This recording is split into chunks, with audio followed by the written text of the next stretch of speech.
Wanderers by the wayside. Wanderers by the wayside, you beg a spare cigarette, sharing a match, warm concrete walls, watching by the river, resting our hands on cool, grassy spines while we pass the torch.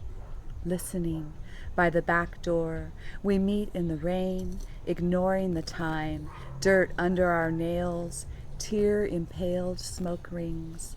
Laughing by the moonlight, we ponder God, arguing over her name. Serenade of crickets, thick indrawn pauses.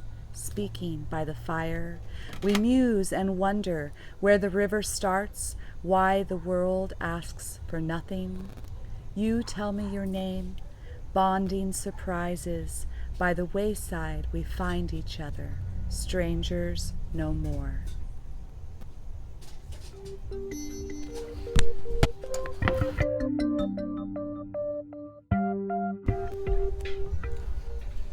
And in your book also you discuss about your relationship with your mother. So would you like to share about your mother and the book?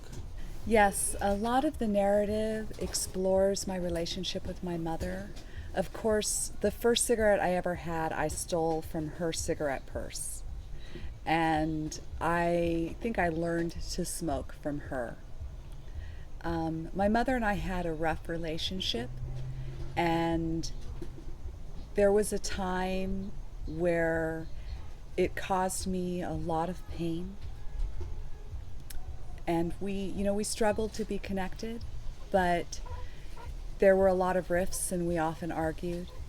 My mother died from cancer a few years ago, and even though she had cancer in all the organs of her body, it was the lung cancer that killed her. She did quit smoking when she was 40, but it was still cancer of the lungs that killed her. And when I found out that she was dying, she and I worked really hard to repair our relationship, to spend time with each other and enjoy each other. And I really came to understand that it's important to stay connected and to forgive and hold compassion. We're all human. And my mother was human. She did the best she could. It was very stressful when she was dying. I was trying to see her all the time, and when she passed away, I experienced a crisis. It was very difficult for me. My work situation wasn't good, and I chose to leave my career and pursue the writing life. And really, it was my mom that inspired me to do that. She, in her last year, started focusing on her photography and published a book of photography and short prose.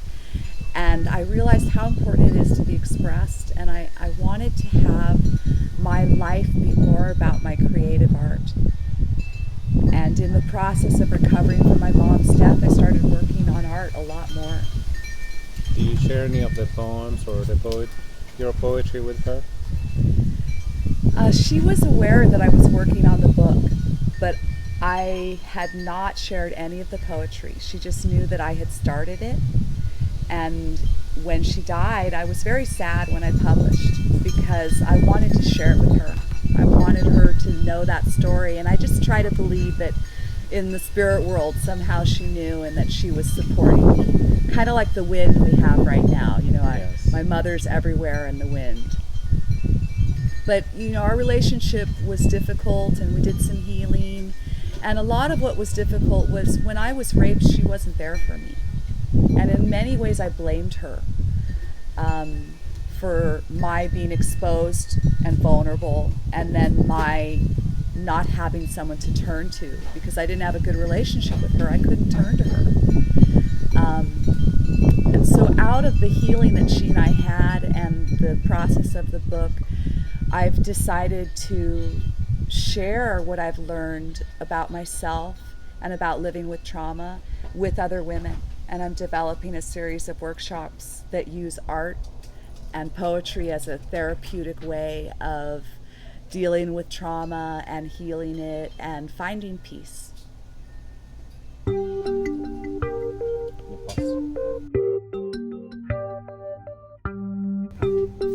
So once again, Doren Damico, and When You Can't Scream, or 10 Reasons Why I Smoke is the book. It's right here, and she's in the cover, full of photography and poetry, and also guides on how to quit smoking. And you can find this book. It's available on Amazon.com. You can also go to my website, dorendamico.com, and learn about all my projects and activities and all of my artistic endeavors. And for those that are going to be watching and trying to quit, post your videos, post your comments, let us know how you're doing. I'll be one of them. Yay! Let's go on a journey to be smoke-free together.